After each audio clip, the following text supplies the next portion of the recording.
Well, good morning. Good morning, councillors, members of staff. Good morning and welcome to our Strategy, Policy and Finance Committee meeting today, the 8th of June. So welcome to you all. And of course also welcome to those who are watching our meeting today because it is being live streamed. Just a reminder, please, if you can all put your microphones on, and if you have to move it close, I understand that sometimes when the public can't pick up, those listening from afar can't always pick up what is being said. So thank you for that. Now, apologies, please. We do have one apology from Mayor Chadwick. Thank you. Yes. Thank you. Anna is absent. She's overseas. Well done, Anna. Thank you. So may I have a mover and a seconder that our apologies be accepted? Thank you. All those in favour? Thank you. Any declarations of interest, please? Carl. Now, there is... Yes, sorry. I beg your pardon, Councillor Kumar. I'm a duty manager, so I just wondered if that was a conflict of interest when... Oh, no, not at all. But thank you for mentioning that though. It is noted. Okay, thank you. Nice to know we have one on board. Thank you. Item number 3 on our agenda. Now, we do have a matter that is not on the agenda at present, and it is it is to receive an update, I understand, on the Sir Howard Morrison Performing Arts Centre, and that's to do with, I think, the earthquake strengthening.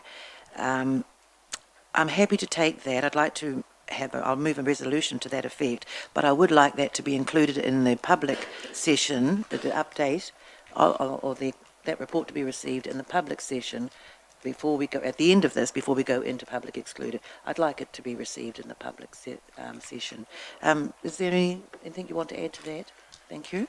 Madam Chair, it's obviously if you look at what's listed under urgent business or urgent agenda items, that's section 46A. So just so we're clear, we have in the last sort of few days received an update about some strengthening requirements for Sir Howard Morrison Performing Arts Centre.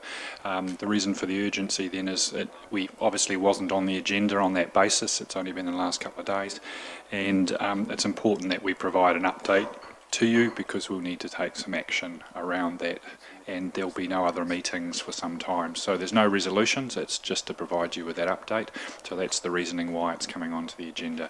So that will be at the end of the session. I think I will take that resolution as a resolution, but the report itself can be presented prior to the conclusion of this meeting before we go into the public excluded. I think that's correct. Would that be right? Thank you. So, thank you. Could I have a mover and a thank you? Thank you. Moved by Councillor Donaldson, seconded by Councillor Bentley. Is that correct? Thank you. All those in favour, please say aye. Thank you. Now, item number 4, confirmation of our minutes. The minutes of the Strategy, Policy and Finance Committee meeting held on the 11th of May. Thank you.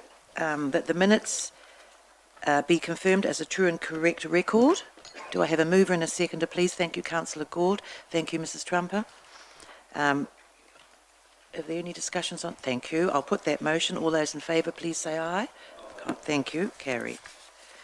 The minutes of the Strategy, Policy and Finance Committee Annual Plan 2017-2018 hearings held on the 23rd and the 24th of May 2017. May I have a mover and a seconder, please? Thank you, Councillor Gould. Thank you, Councillor Stewart. Is there any discussion? Oh, yes, Councillor Donaldson.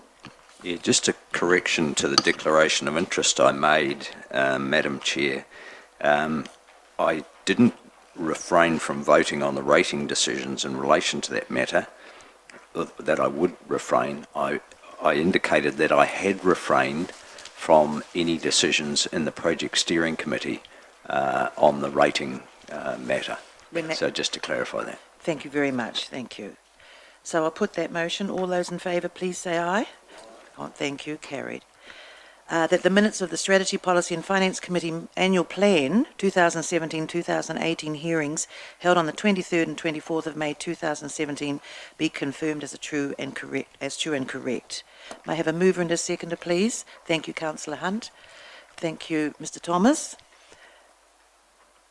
Oh, yes, no, sorry, you weren't. Beg your pardon, I was looking. Thank you, Councillor Maxwell. Beg your pardon. Thank you. Any discussion? Thank you. All those in favour, please say aye. Aye. Thank you. Carried. Staff reports, page 30. Move now to our staff reports. The recommendation 1, the appointment of members to the District Licensing Committee and reappointment of Alistair Gibson. May I have a mover and a seconder, please, to receive the report? You're moving 1, 2 and 3. Thank you. Well, I think at this stage I'll just take it for, thank you. I've noted that you're moving for second and third as well, but at this stage it's just to receive the report. Councillor Stewart, thank you. Councillor Hunt, are you seconding that, Councillor Hunt? Thank you very much. Thank you. I'll put that motion. All those in favour that the report, appointment of the members to the District Licensing Committee and reappointment of Alistair Gibson be received. All those in favour, please say aye. Contrary, thank you.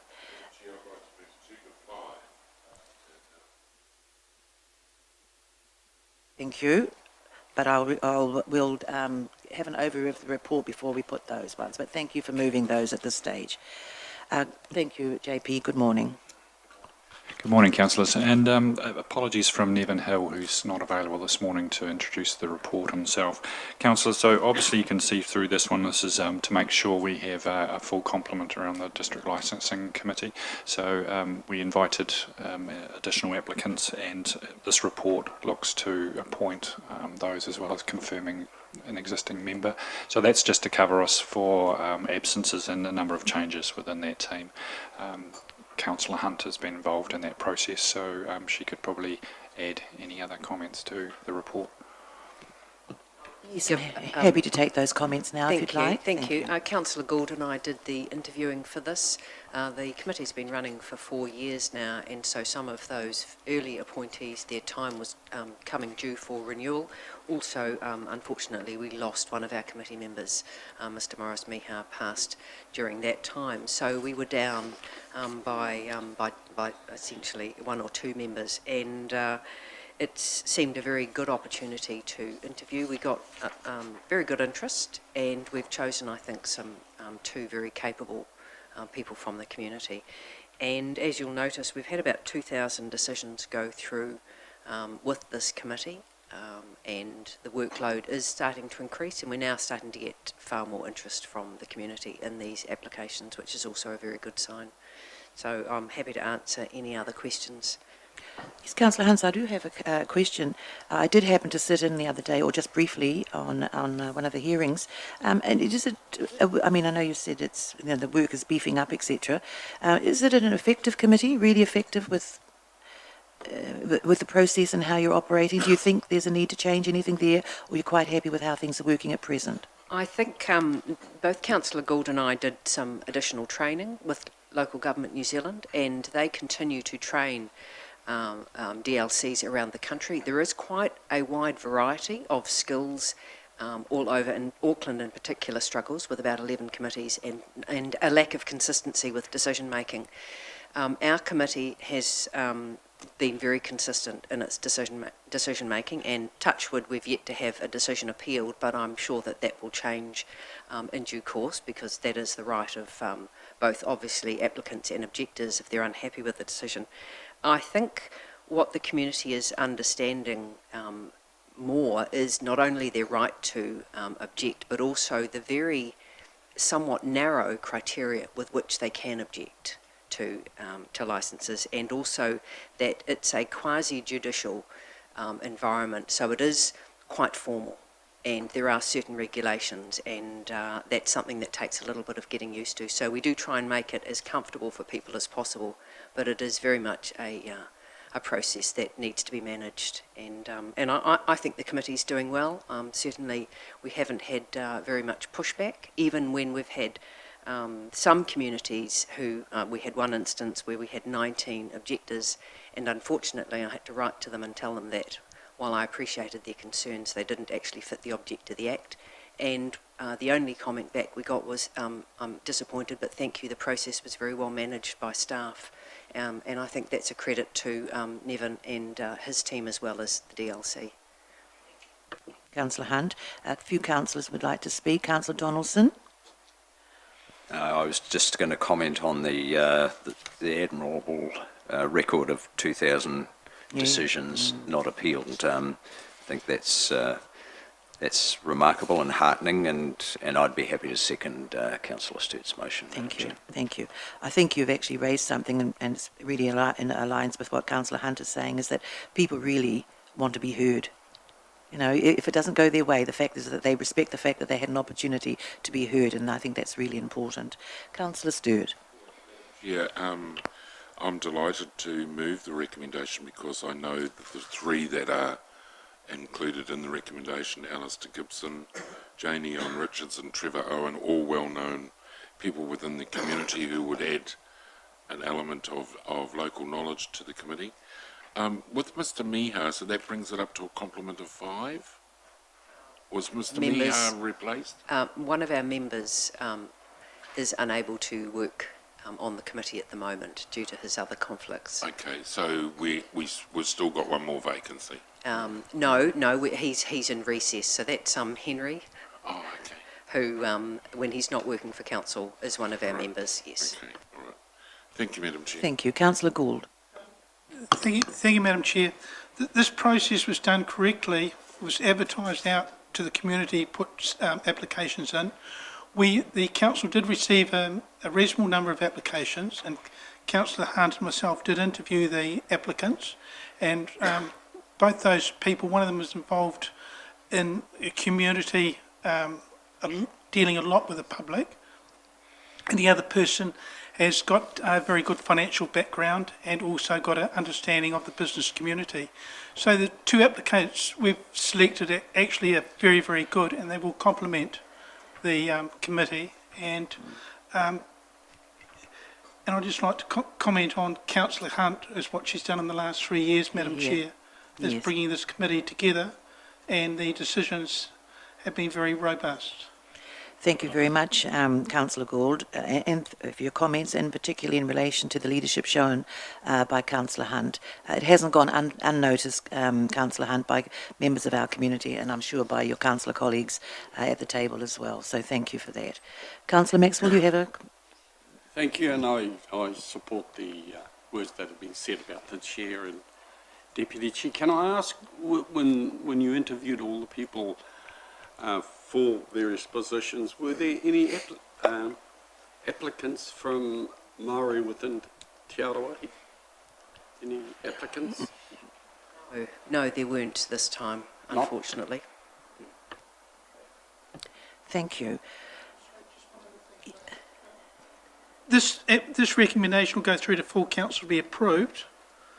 The problem is that we've got Mr Alistair Gibson going on holiday for 3 months, and we do need a person to take part in future hearings in the next 3 months.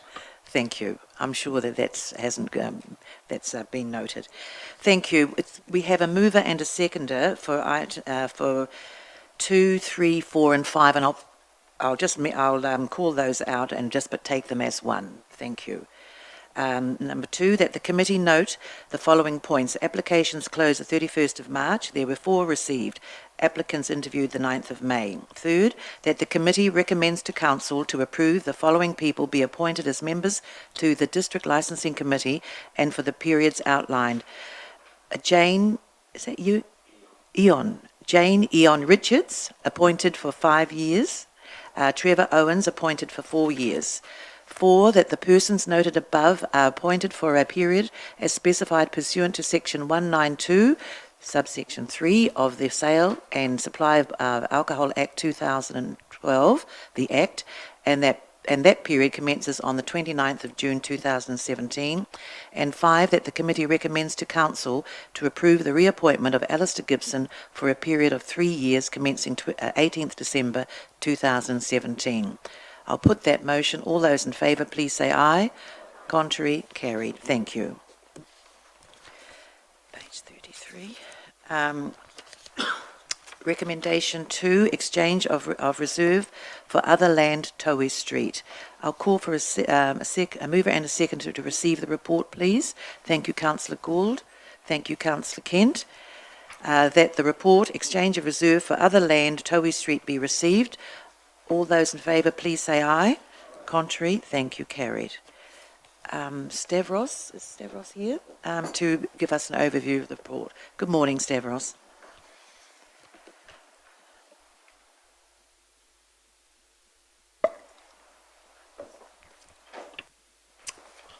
Good morning, councillors.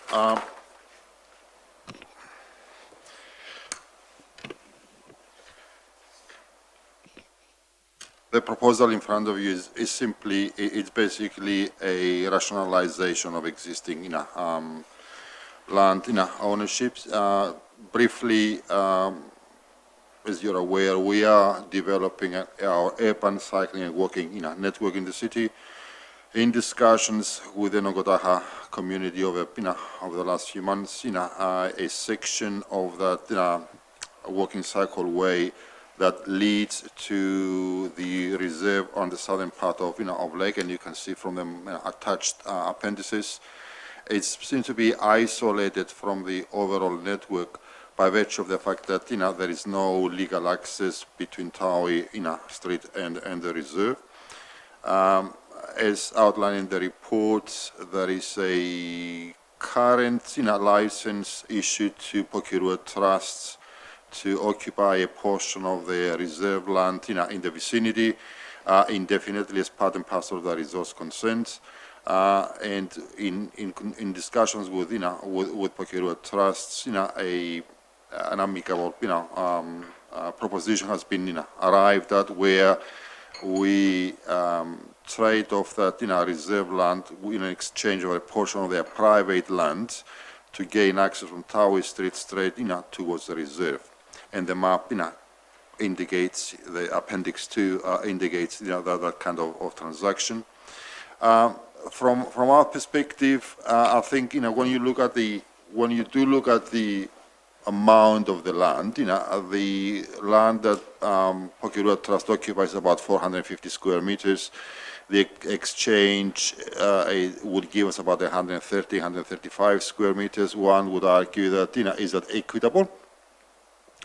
However, the assessment of the process to convert the reserve land that Rotorua Trust is currently occupied by virtue of their indefinite license, it will be very difficult to convert into a commercial piece of land and undertake a commercial exchange.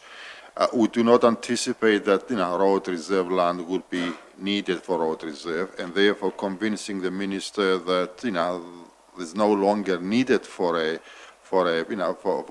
a reserve component, but we want to convert it into a commercial transaction would be very difficult.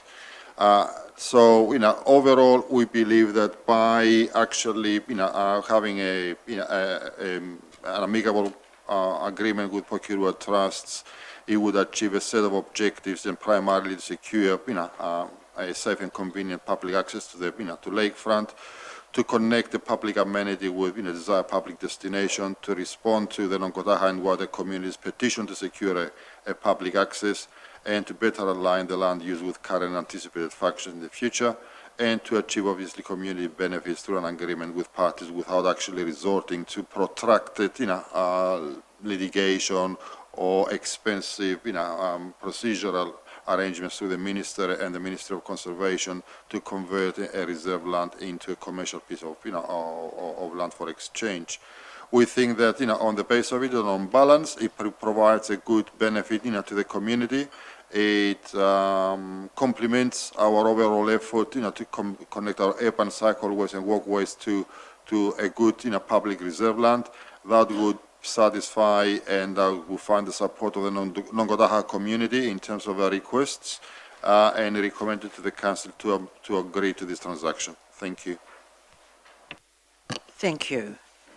I will take some questions on that. Councillor Sturt.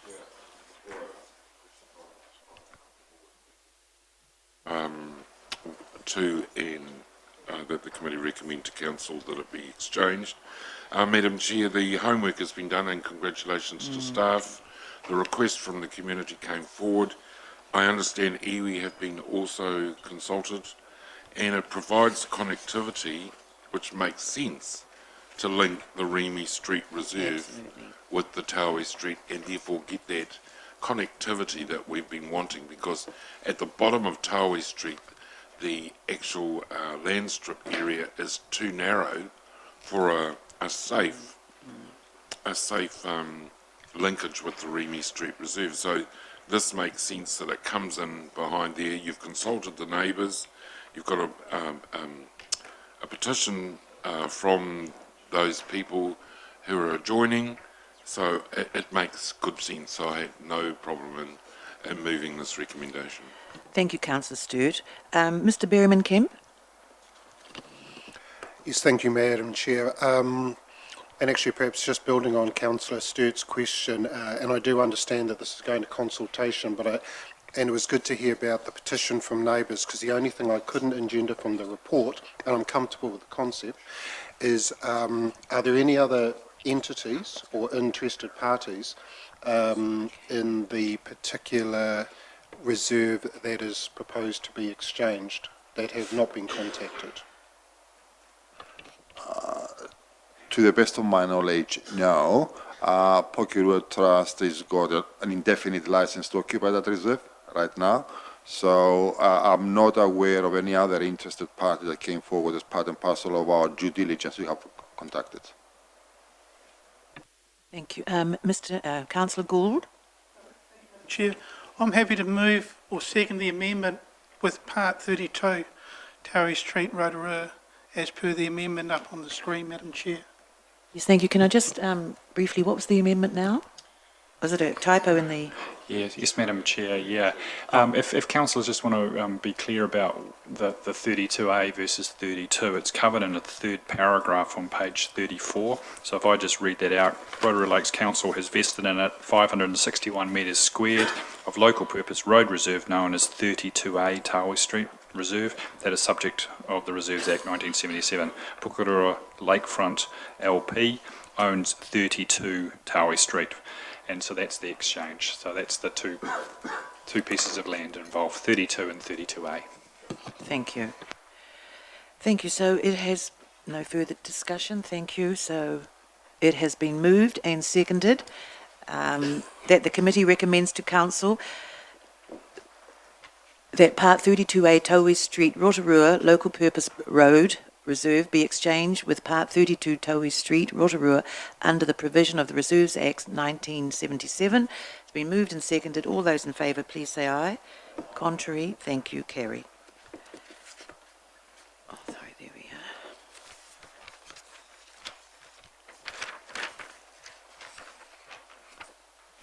Recommendation 3. Water Services and Trade Waste Bylaw 2010, the review, deliberations and adoption. May I have a mover and a seconder, please, to receive the report? Thank you, Councillor Gould. Thank you, Councillor Donaldson.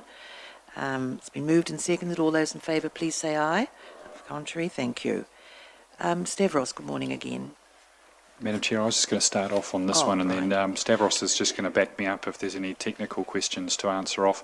Councillors, this change to this bylaw, or review of bylaw, only had one amendment being proposed, and that was the removal of the rule that required all new subdivisions to be metered and to be charged volumetrically.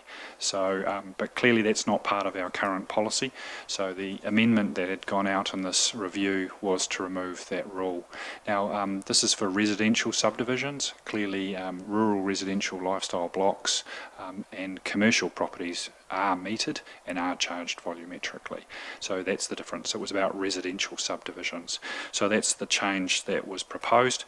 And councillors, we received only 2 submissions. And the points raised by those two submissions are covered on page 41. So the first of those was actually a request that we go the opposite way. Rather than removing the requirements to meter new subdivisions, it was actually a request that we go back and consider metering all residential properties and charging volumetrically because of the conservation gains it would make. So that was the first submission. The second one was a suggestion that we leave the rule as it currently stands, and certainly at least put in meters into new subdivisions on the basis put forward in the submission that retrofitting would be more expensive later on. So that's the basis for this. Councillors, so those were the only two submissions we've got, and the officer recommendation is we continue as we've proposed with the one amendment.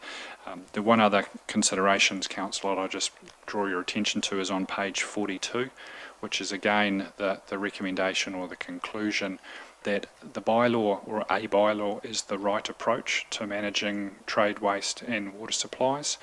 So that's an important consideration, and you can see there that it detailed the decision-making criteria that support having a bylaw in place. So that's on page 42. So if there's any questions, Stavros and I can happily address those. Thank you, JP. Councillor Donaldson? Thank you, Madam Chair. Through you, Stavros, we've debated around here a number of times whether the urban residential should be metered or should not in terms of restricting losses of water through leakage, and also the equity issue for small homes versus larger homes paying the same. And then there's also the equity issue between rural residential versus urban residential, rural residential being metered, urban not. So have there been any surveys done on, because there is this myth held by some out there that we actually don't pay for water, but we do. We pay for the costs of the infrastructure and the treatment to get it to the house. On the targeted rate that everyone pays the same in the urban residential versus the average consumption in those rural residential subdivisions? Do we know the comparison between the two? Can I just ask, is that relevant to this report that we're receiving today? Because I think that's a debate to be had at some stage or discussion, but I don't know if it's relevant to the report and the contents of what we've been receiving to date. It's me otherwise. Now, well, I think in view of some of the comments that have been made, Madam Chair, and the submissions in favour of metering, it'd be useful to know that, to defend the position we're taking. That's my purpose of my question.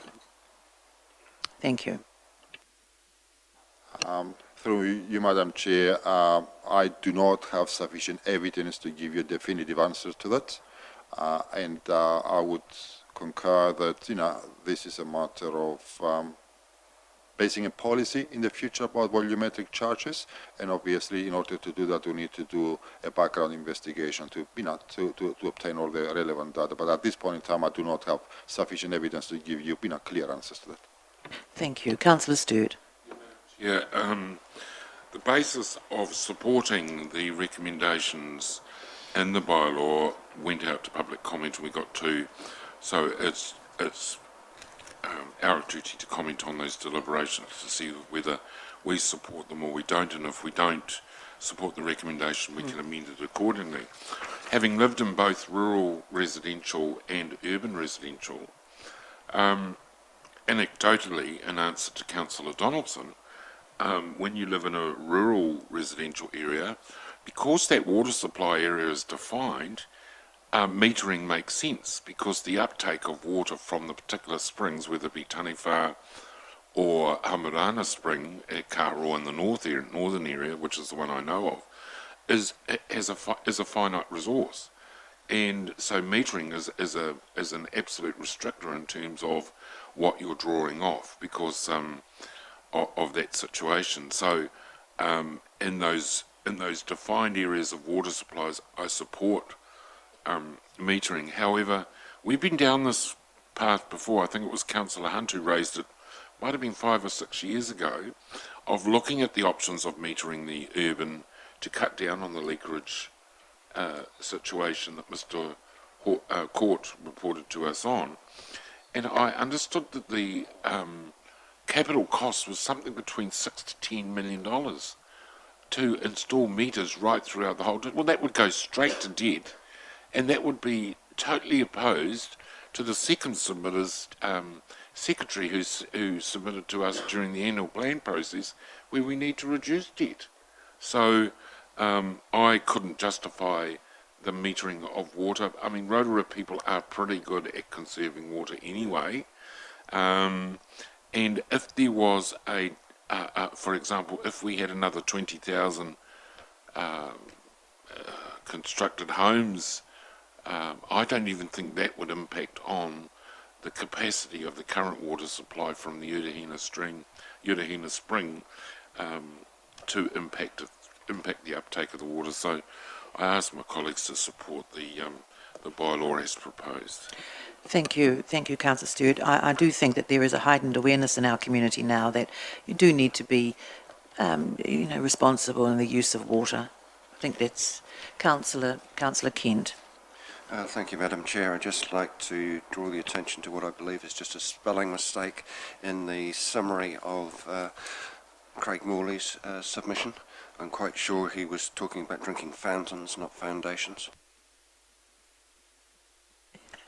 Yes, I'm sure it is fountains. Thank you for that. So I will. Oh, thank you. Yes, Mr. Thomas. Thank you, Madam Chair. Look, I'm most probably going to go against the grain a bit here, and it may be because I haven't been part of previous debates on this sort of issue. But I think it's a shame that we're removing the option of metering. I say this for a couple of reasons. One is we're looking at hoping for growth within Rotorua. We don't have economic development levies anymore. We will have infrastructure relating to new housing developments going in, and a metered water supply could help pay for that infrastructure. The other, and most probably for me, a more important issue is actually the effect of water going into houses, the effect it has on water going to the wastewater treatment plant.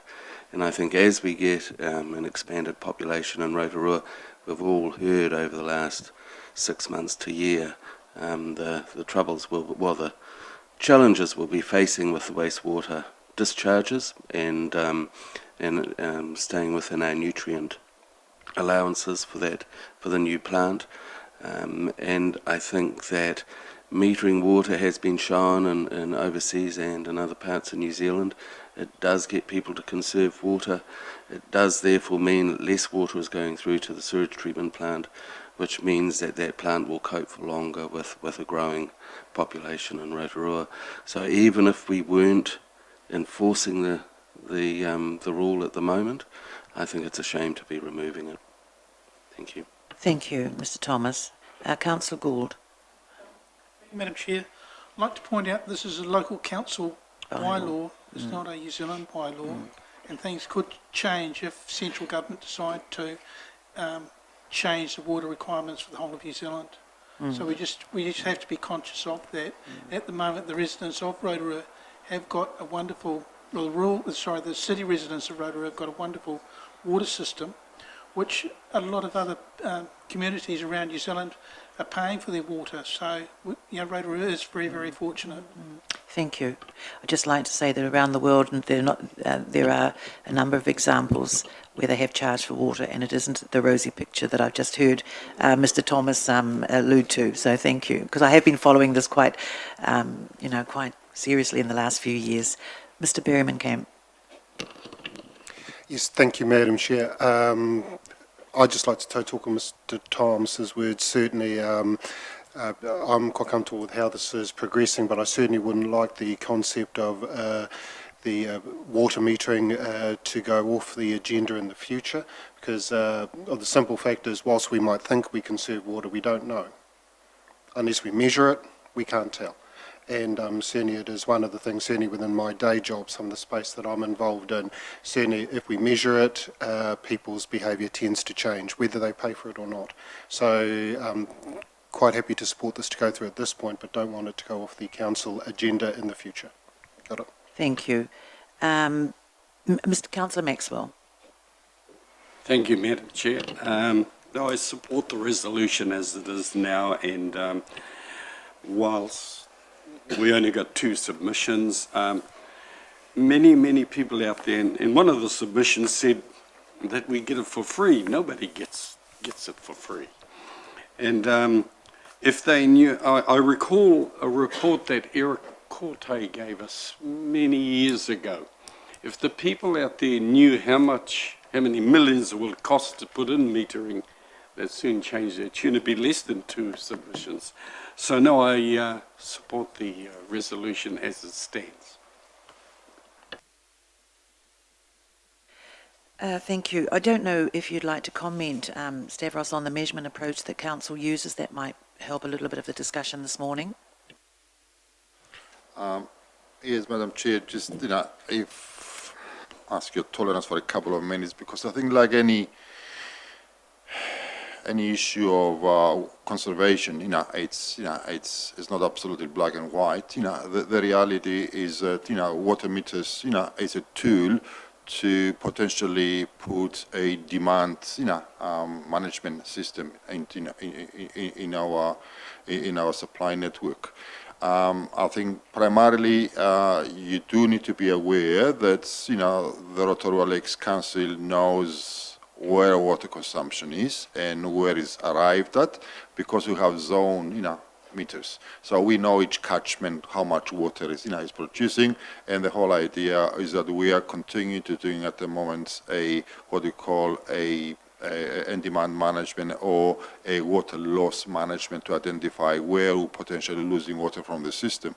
But if I could just take a couple of minutes from your time, just to ask some key questions, is that if we take this issue in total isolation, the question of imposing a demand management system for water supply, it's obviously laudable and something that we should be supporting. But then you ask a number of questions and says, well, if we're going to spend something between $7 and $10 million to install water meters, then you need to ask some questions, and on top of that, you need to assume, $7 to $10 million will accrue, probably something in the region of $500,000 of depreciation every year, and another $500,000 to manage. So cover an operational expense of about $1.5 million a year to administer, the purpose. Now, water supply and demand has got 2 key objectives: is the security of supply and the safety of water supply, and the resilience of supply and conservation. Each one of those concepts, has got something in the region of 8 or 9 lines of considerations, which we need to be aware of it, and primarily is to secure. Do we have secure access, to resources of water? Do we have adequate quantity, to supply our current and future population? Do we have a quality of water to meet health standards? Do we have a distribution where is needed? For example, saving water in a particular area or in the catchment does not mean that our network is available to provide water somewhere else where growth is going to be. Then we have the storage capacity. If we have an interruption to a direct supply system, do we have enough reservoirs to ensure storage to make sure that people don't suffer the direct effects of disruptions? Do we have a resiliency? Do we have alternative routes of supply? And then in terms of conservation, we've got, do we have limited supplies? Are we suffering from shortage of water? Are we Saudi Arabia, for example? We are not. Do we have high wastage of water? Are we efficient in the provision? And in our case, we lose significant amount of water. About 20 to 25% of main supplies is unaccounted for. Is it cost effective? Do we incur the cost? The costs we incur are necessary to provide the level of demand.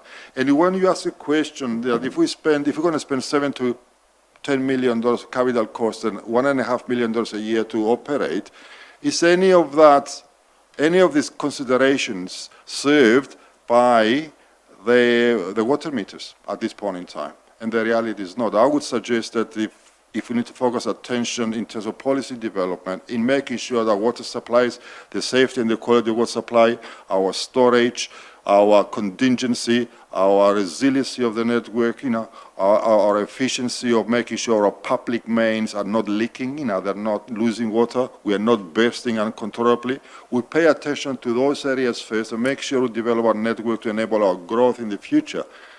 So I suppose what I'm saying, there is better ways to spend $7 to $10 million right now to achieve a better quality of level of service for the community than actually installing water meters, which will not contribute to any of these key fundamental considerations at this point in time. In the future, we should be doing that. But right now, I don't think it's our highest priority. That's my view anyway.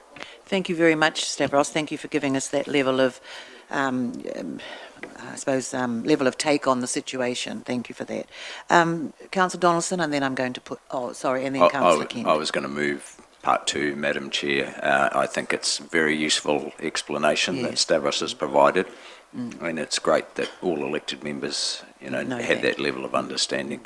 I think it will be an LTP discussion in future years, but happy with the recommendation as it stands. Thank you, and I suspect it'll be a real honky-dory discussion when it comes up at some stage in the future. Thank you for that, Stavros. It's been moved and seconded that the committee recommends to Council to approve the Water Services and Trade Waste Bylaw 2017. Moved and seconded. All those in favour, please say aye. Contrary, thank you. Carried. Now, I took a resolution at the start of our meeting to have an update on it's an update on the Sir Howard Morrison Performing Arts Centre strengthening, I think, was that it? So we took a resolution, and I'd like that to be now heard in this public session. Thank you. Good morning, Thomas. Thank you, Madam Chair, and good morning, councillors and board members. So just a quick update on some findings. So as you know, we're currently working to complete a detailed seismic assessment of the Performing Arts Centre, and with that, obviously, the work required to strengthen it. And we're about to enter the destructive testing phase of that. Part of the discussions, though, with the engineers has identified a potential issue with regards to one of the internal walls. So what we are proposing to do is to do some immediate remedial works to help strengthen that element of the building. So overall, it doesn't change the view with regards to where the building sits. So the engineers still believe it sits in the 34-35% range, but we believe that to take the prudent approach, that we would like to go in and do some remedial works immediately. As a result, though, we are therefore going to look to close the facility for 2 to 3 weeks to help expedite those works. When would that be happening? Did you say immediately? Immediately, yes. So to put the context of the scale of the works, so what we are looking at doing is using acro props just to prop up 2 of the walls internally, or as many as the engineers deem at the time.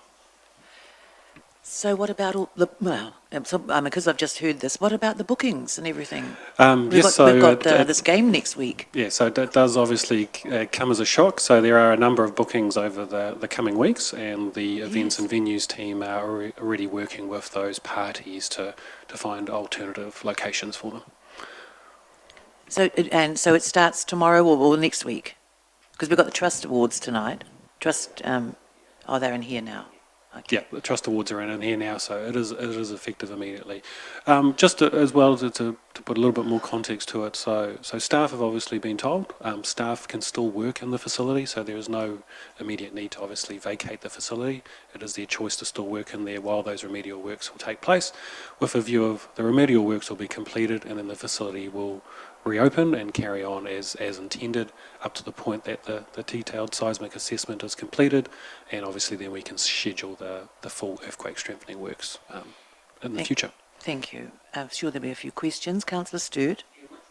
Let's be open. Which wall is it? Is the old part of the old? It's the main one is the concert chamber wall internally. So as we've said before, on the inside of the theatre, or on the outside? The inside of the building. Yeah. Is it dangerous? Well, its rating is low, and as such we are taking the prudent step of doing some remedial works to significantly improve its rating. Yep. We have a lot of children's activities in there, don't we? So, we do. We do. Correct, and that's why, because of its high use, we feel that it is appropriate to take some immediate Absolutely. remedial work. So it's 2 to 3 weeks, or can you be more definitive? The engineers believe it is a very easy fix, that they've done these sorts of things before, and we're taking a conservative 2 to 3 weeks, but it could potentially be quicker, yes. Okay, thank you very much. Yes, certainly, Jeff. Councillors, I think the question that Councillor Sturt asked, is this dangerous, it's important to state that the engineers are still telling us that their overall assessment is at 35% of code. But in the work that they've undertaken, that they have actually identified a couple of areas in the building which they have got some concerns about.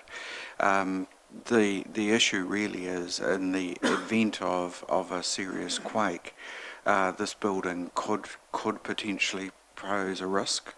And so what we're doing is taking a very, very conservative approach here, that ensures that there is some temporary work done to ensure the building is actually safe in the event of an earthquake. So this is a cautious approach, and the reason for it being that we do have large numbers of people gathered in this facility, and so therefore I think it is actually necessary to take a view to say, if there is any doubt, it's better to apply a belt and braces approach, which ensures that we're acting in the best possible manner. Get that explanation, and with the issue of the Art and History Museum, I know that's not on the agenda today, but I will signal that I think we should have monthly updates on where we're at with that particular facility as well. I think I don't want to see things languishing, or the priority taken off it, or the political focus on getting that building up, running and operational again, based on what we've just been through with our annual plan. The sooner we get that income back up and running, the better. And I think whether it's done in confidential or not, it doesn't worry me, but we should have a monthly update on where we're at. Could I just remind you that in each of our operations meetings we are doing just that? So in each operations report there is an update on the works that have been completed for the museum. I think the issue that you have with regard to the museum building is that it's an extremely complex structure that is governed by a range of legislation, most significant being heritage legislation. So progress on this, unfortunately, is actually going to be slow. It's not going to be a particularly fast fix with regards to the museum. This other building, the Performing Arts building that we're talking about, is completely different. This is about some structural propping, effectively, that we're putting into place as a belt and braces approach to ensure that the building actually performs well. That's fundamentally not possible for the museum. Thank you.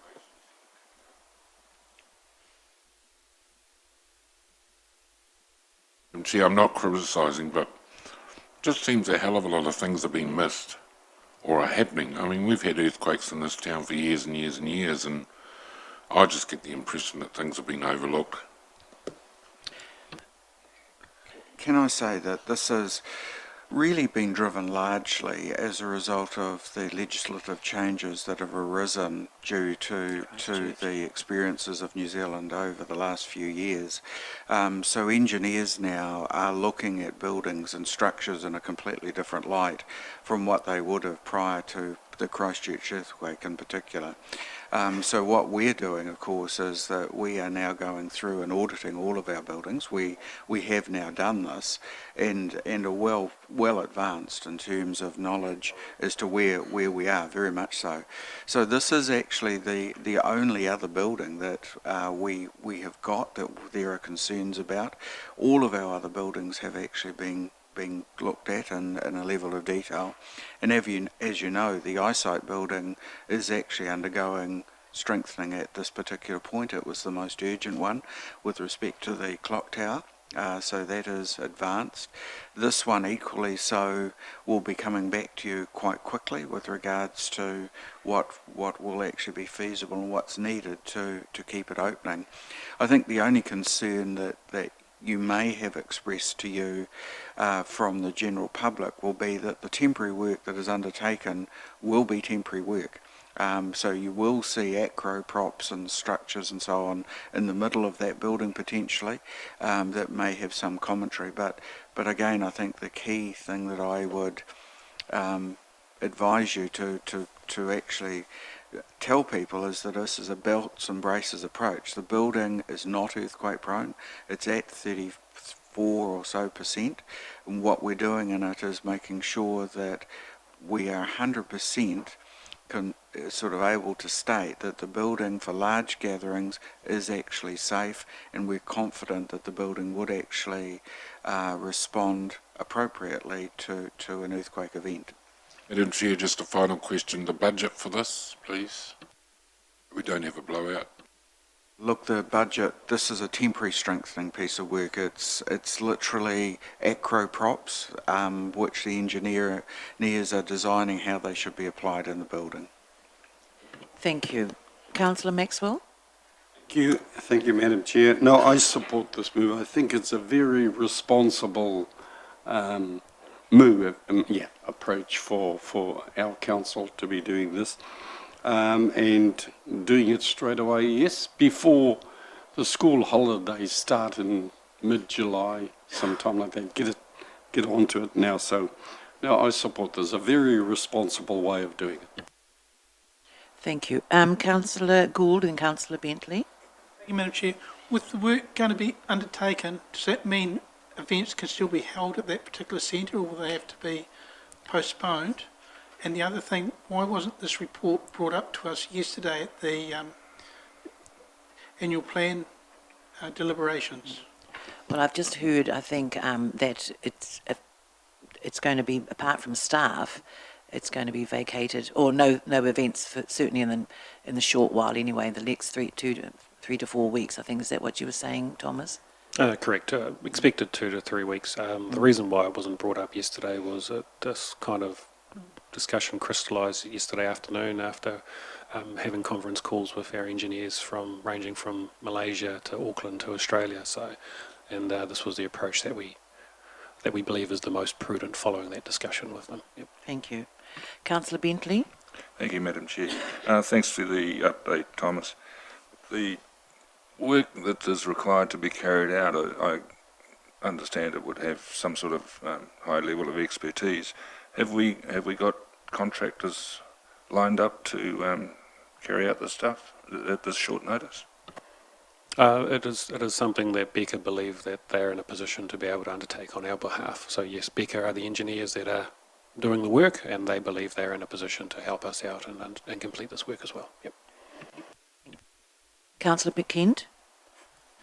Thank you, Madam Chair. I'd just like to ask if it's just acroprops, why are we closing it for 2 to 3 weeks? Acroprops can be installed in a day.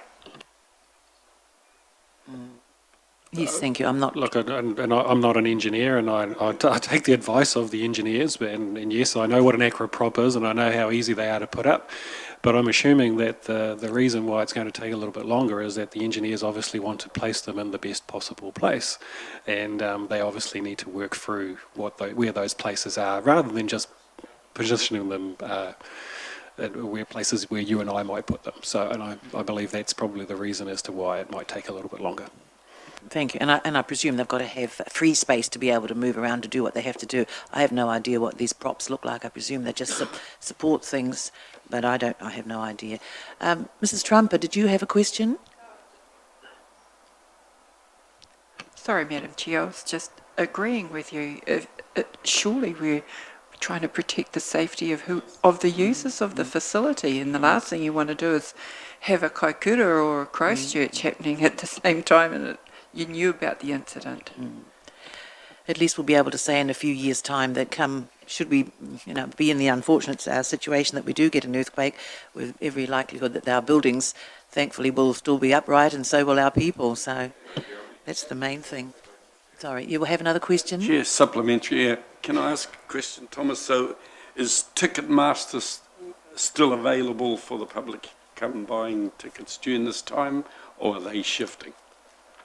I think as well as I'm not too sure, and Henry might have an answer on that with regards to the arrangements around that one, but that or something we can follow up and communicate out. I'm not aware of the arrangements on that at the moment, sorry. And at the moment, we're looking to move it up to the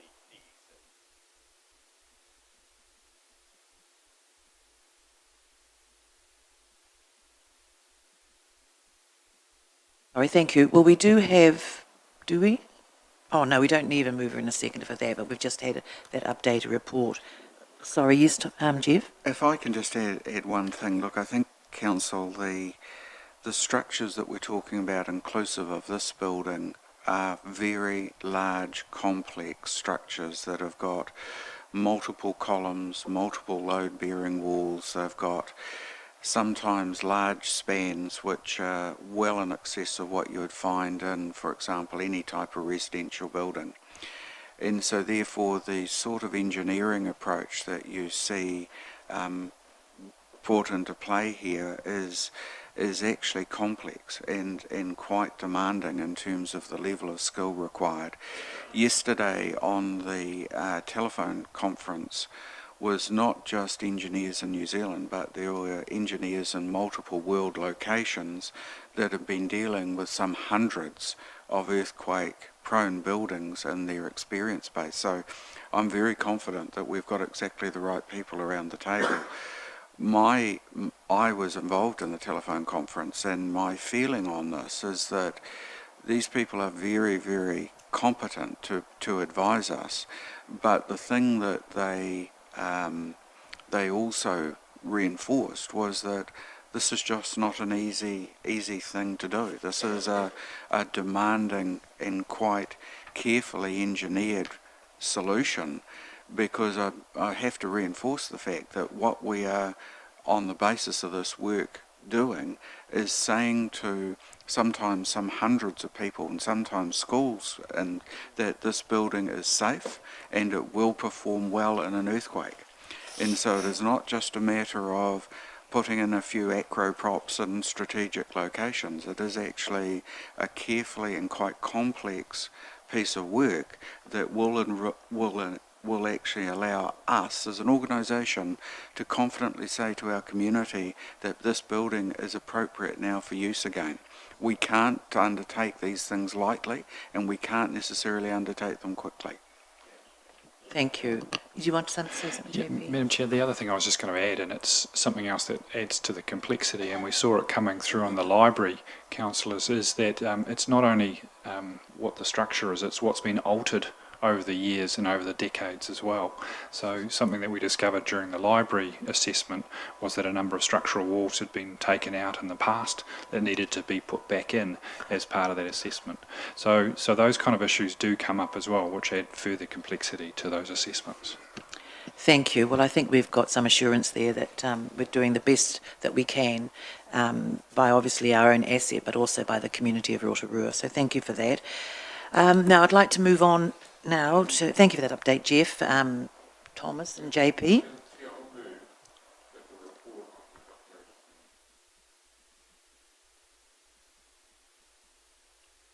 We have it on the books. Thank you. Thank you. I think it's been seconded by Councillor Max. Thank you, Councillor Stewart, and seconded by Councillor Maxwell that report be received this today. Thank you. I'll put that. All those in favour, please say aye. Thank you. Carry. Yes. Because if Audit New Zealand come in and say, well, you've now got a problem with Sir Howard Morrison, and we haven't got a note within our records that we've been prudently looking at it, well, it could cause us issues. Thank you. It's good to have that covered off. Now we are going to, I've got a resolution to exclude the public. The reason that we're now going to go into public excluded is to protect the privacy of natural persons, including that of deceased natural persons. I don't know whether I would have put that, but anyway. Yes. We've got a public excluded item, so we're going to go into confidential. Yes, Councillor Kent? I'm just wondering what the item is, because it's not on the agenda. That's right. It's going to be presented now, so you're not alone. Okay. Thank you. Now, who moved that, please, and seconded that? Mr. Thomas moved, seconded Councillor Donaldson. So that the committee move into public excluded session. All those in favour, please say aye.